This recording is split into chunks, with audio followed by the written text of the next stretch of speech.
At last, I'm here in Kruger National Park in South Africa, 32 hours after leaving home, ready for another adventure starting right here at the Malelane entrance gate.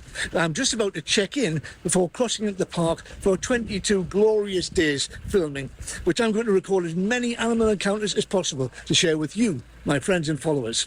And no doubt you'll be very relieved to know I tend to spend as little time as possible in front of the cameras, because those cameras are going to be pointed in the opposite direction, towards the countless wonderful creatures that truly deserve to live in this exceptional environment. Welcome to my Better Photography and Travel channel on location here at Kruger National Park. First, we need to register and fill in an indemnity form. The driver will need to provide vehicle and licence details, plus passport details for all your passengers, who must also sign the form. Then we are free to enter the park. As it's mid-afternoon, we'll make our way straight to Berg En Dal to register, unpack and take an hour's rest break before taking a late afternoon drive.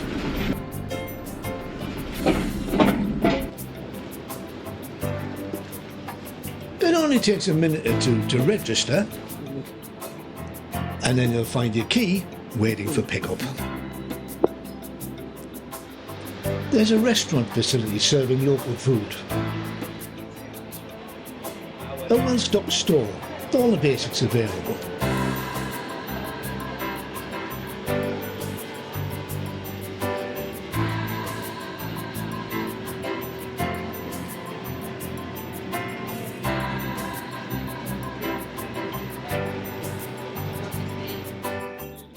Don't forget to check out the Rhino Hall, unique to Berg En Dal camp. You can learn everything about the history of this amazing animal, sadly hunted to endangered status, but proudly protected in Kruger Park.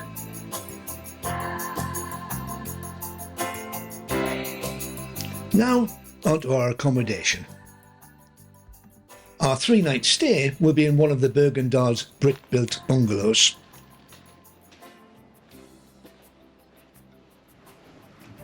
Spacious and clean, with a daily maid service, it's all we need for a comfortable stay.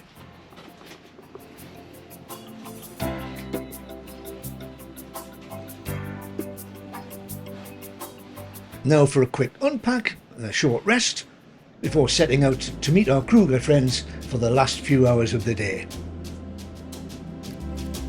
And it's fitting that our first encounter should be impala, found everywhere in the Kruger, surely one of the most beautiful animals in South Africa.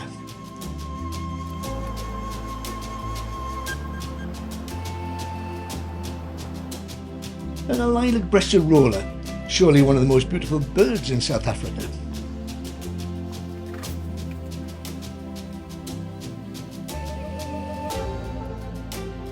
Nyala are less common, but no less cute.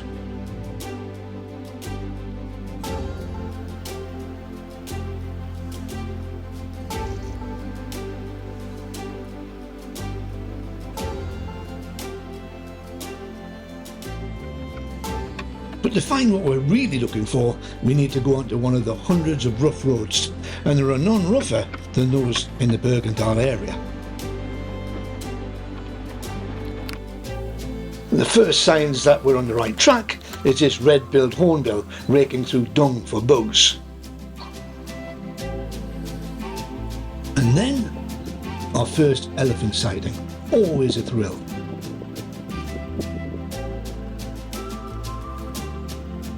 Firstly, a few feeding in the bush, followed by a mini stampede, all looking for the same thing.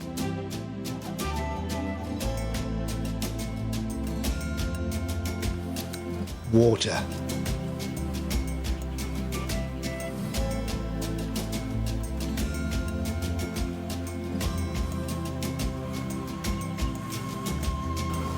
Don't worry guys, there's plenty for everyone.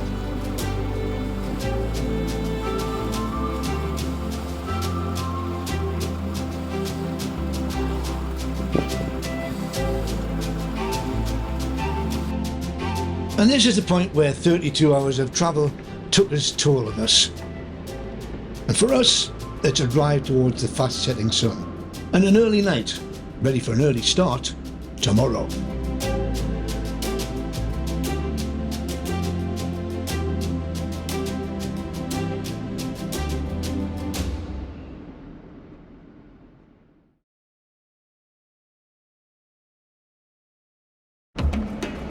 We don't have a particular route planned, but during the course of the day, we do want to visit several locations where we know are likely to have good sightings.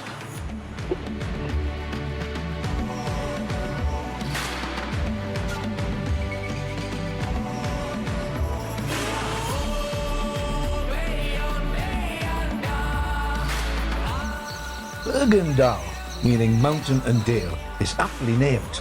And where else in a park would you see giraffe grazing on a mountainside?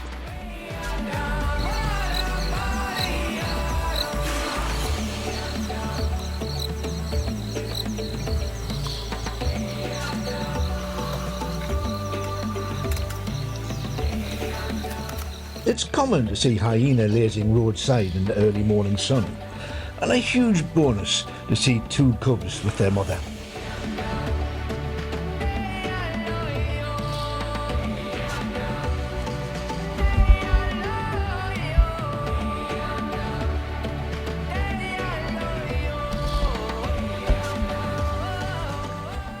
There's a huge learning curve ahead of these youngsters, and unusually high on the list is road safety.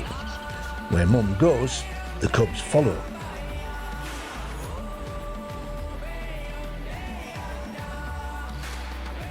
Once they find the courage,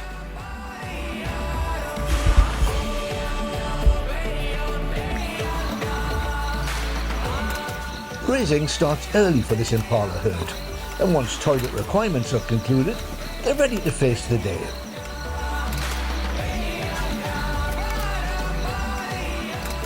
It's still early, but with temperatures already in the 30s, the animals start gathering at the waterhole. Starting with the herd of zebra. Following the spring floods and recent unexpected rains, there's lots of food around, all washed down with plenty of water. This youngster grazes, oblivious to its neighbours behind, two white rhino basking in the sun. Then the most wonderful sight. Another two rhino make their way to the waterhole.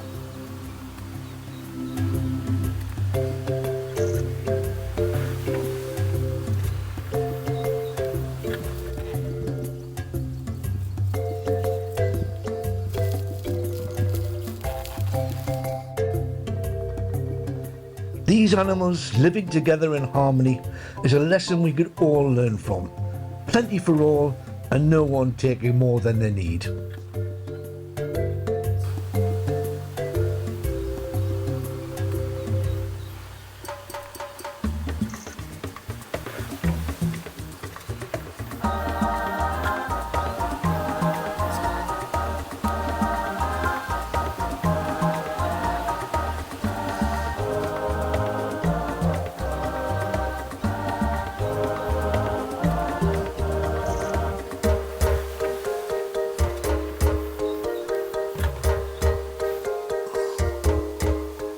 This little oxpecker may irritate its host, but is doing the zebra a favour, ridding it of ticks and bugs.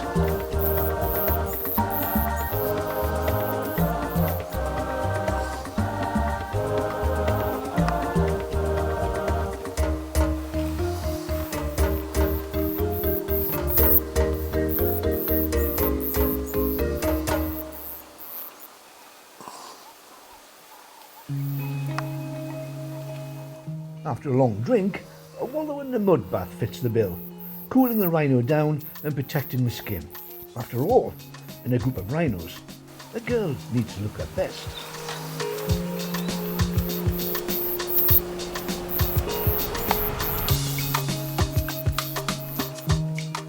Bathing done, time to find shade for the rest of the day. Not so for the zebra. There's high jinks in the air, and a young stallion is getting a bit frisky with a group of mares. Unfortunately for him, girl power kicks in as the girls collectively protect each other from his unwanted attentions.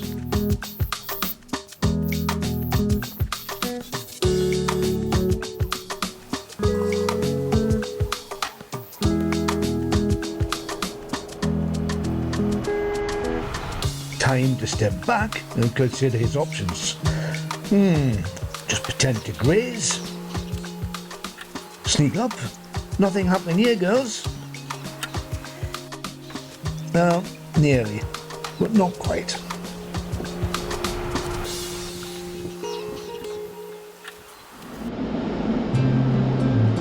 Time to stop off for a break.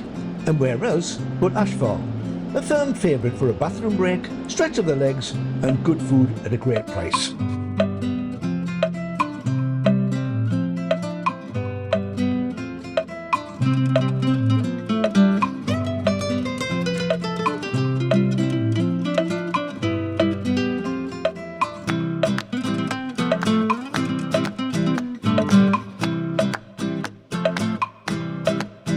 There's a store with a few basics, but it's mainly souvenirs for sale, especially as most of the customers are day visitors to the park.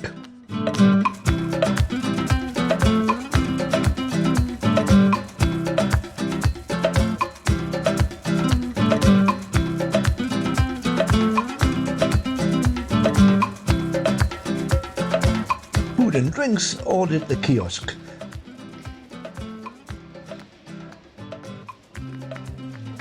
Then food is picked up at a delivery area.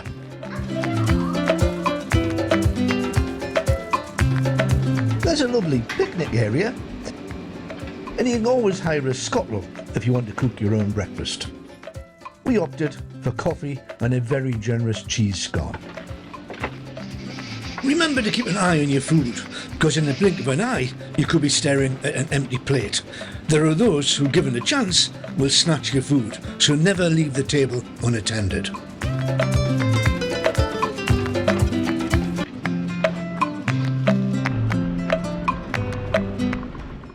Back on the road, eyes peeled for our next encounter.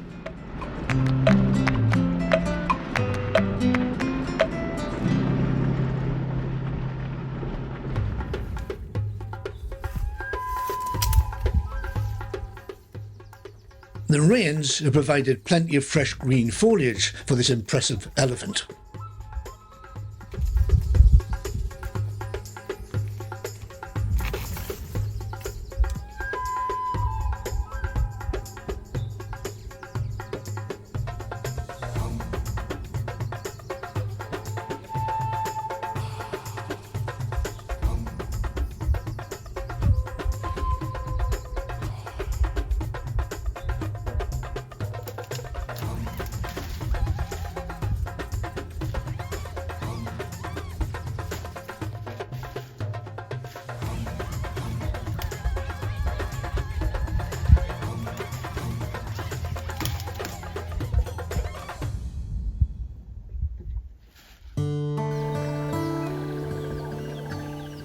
These ostrich, for us, are an unusual sighting in the south of Kruger.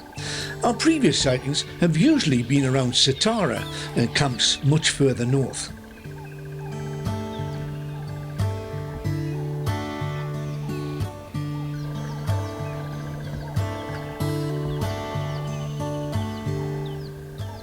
A female kudu, beautiful with the most delicate eating technique.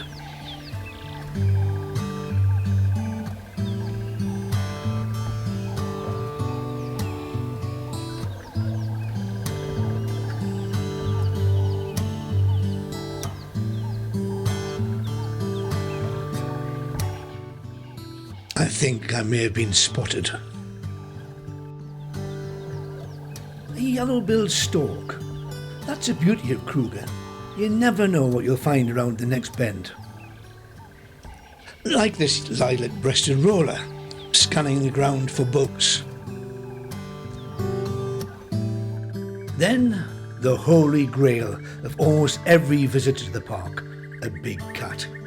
This leopard draped over a tree branch in a classic pose. No more words needed.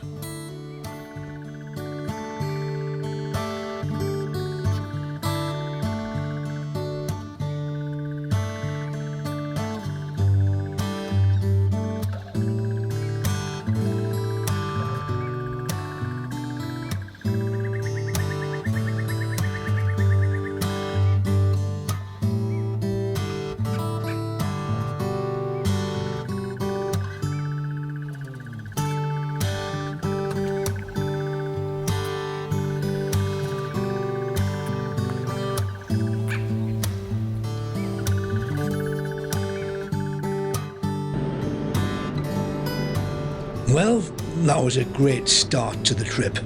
Lots of great sightings, topped off with that beautiful leopard resting in a tree. That's a kind of sighting that can turn a poor day into a great day. Hopefully, it's a sign of good things to come.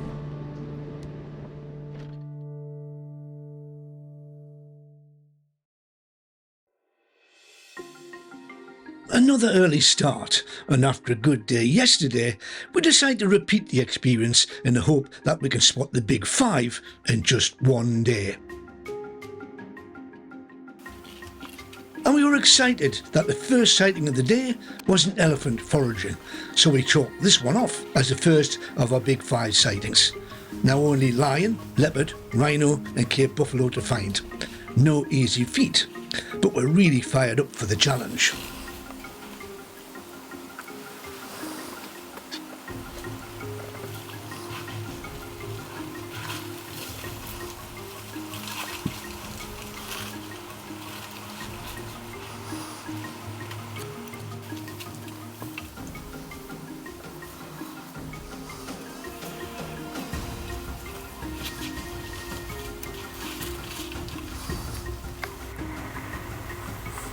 This tawny eagle wasn't about to give up its kill anytime soon.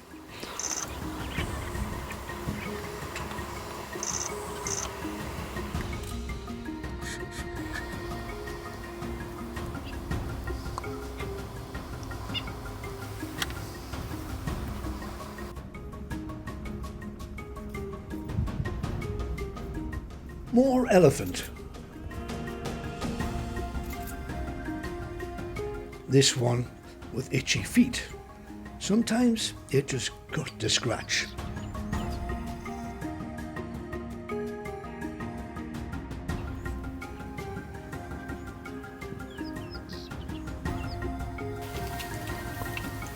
And it's fascinating to see how these elephants are protective of the youngsters. The calves are almost always found tucked safely between the adults, whether it's their own calf or that of another mother in a troop.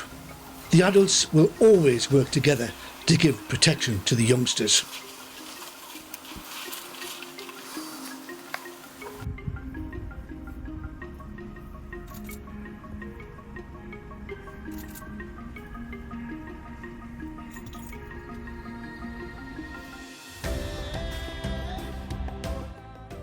Kudu sightings are always welcome.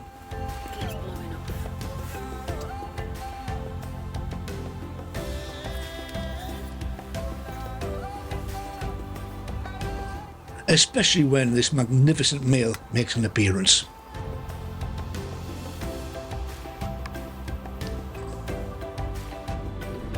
Back on the trail, we come across one of the largest herds of buffalo we've ever seen, possibly 200 strong. Another tick on our Big Five sightings quest.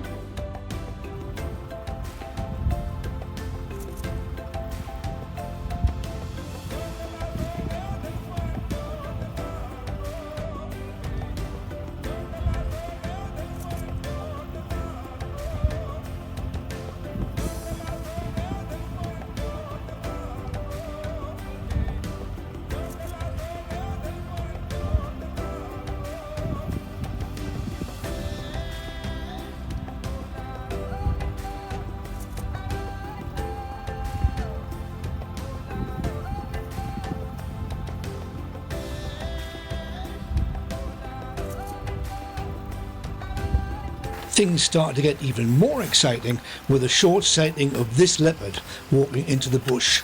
Big Five tick number 3. Overlooked by many seeking out the more spectacular sightings, zebra quietly graze.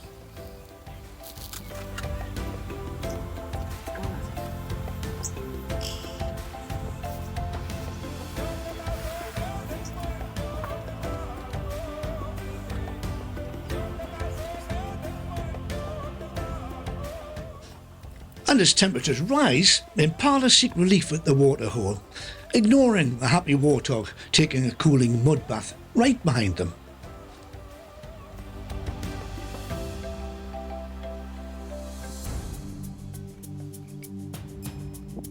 The These young Impala bucks ignore the heat to practice fighting, honing skills needed in the future when seeking a mate.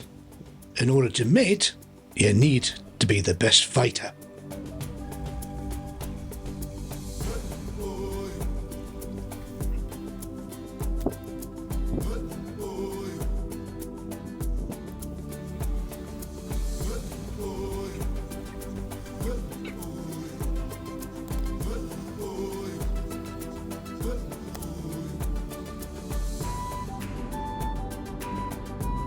Mid-morning sees us back at asphalt for a welcome break.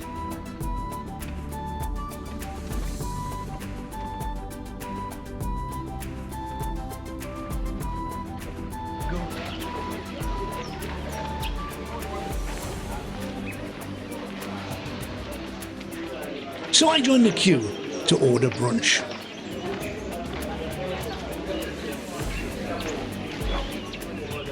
Tasty Rusterkirk bread, freshly baked.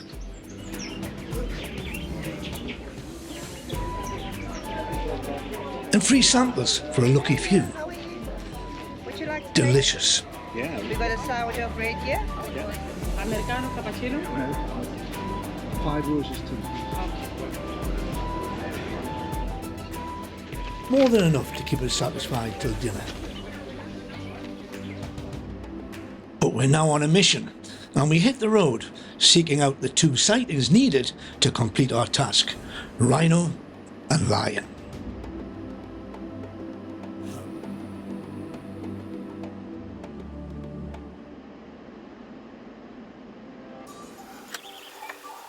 We hit one of my favourite locations, Beamitty Weir, and are immediately rewarded with a sighting of this beautiful 3-banded plover.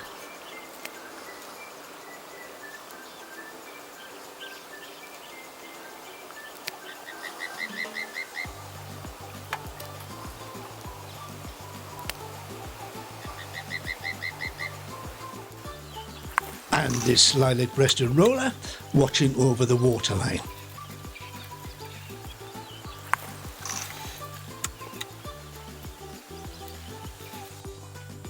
The very much underrated but beautiful Cape glossy starling shimmering in the sunlight.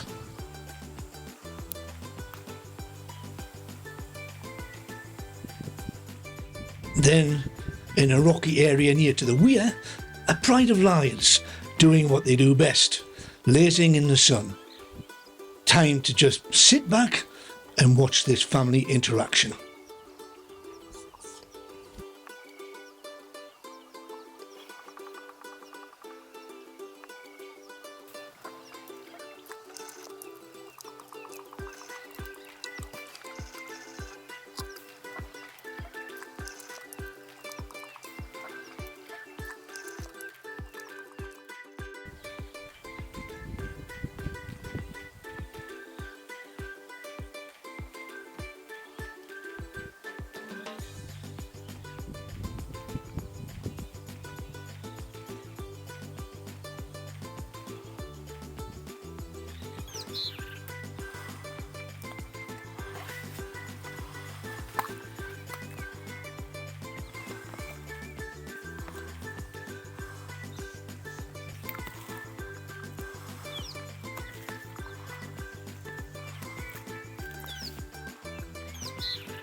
This young cub seeking attention is rewarded with a reluctant nuzzle.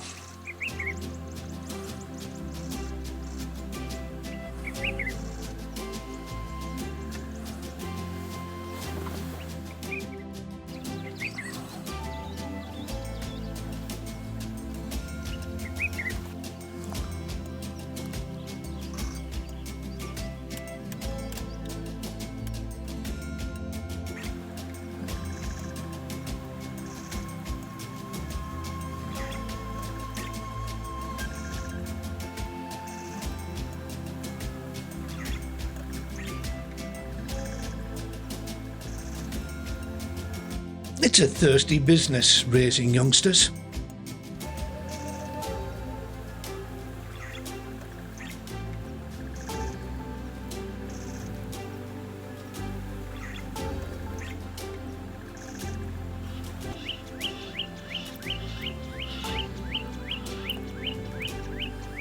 But after the recent rain, rock pools provide water everywhere.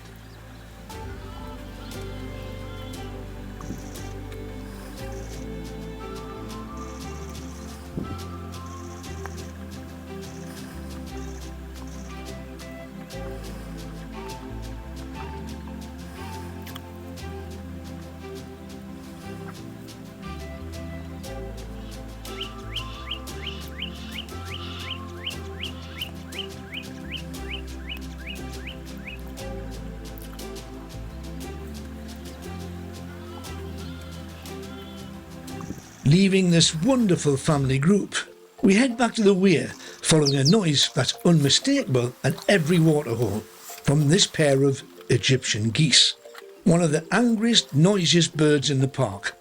A pair of these colourful birds can be found wherever there's standing water in the park.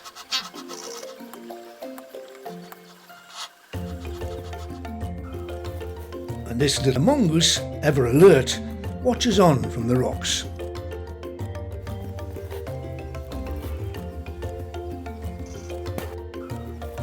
And the weir continues to offer up great sightings with one of my favourites, the magnificent fish eagle scanning the weir for supper.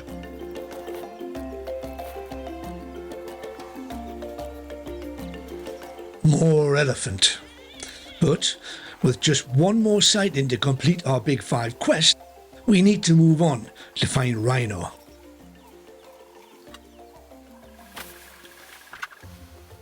And have a hunch where we can find them.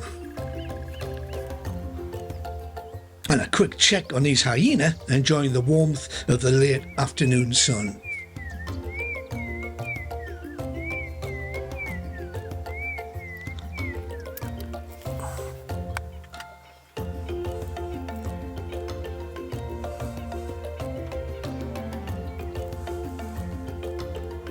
Yes, my hunch paid off.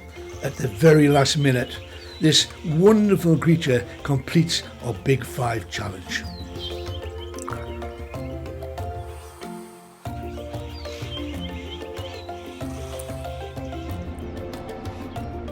So we join the commute back to camp.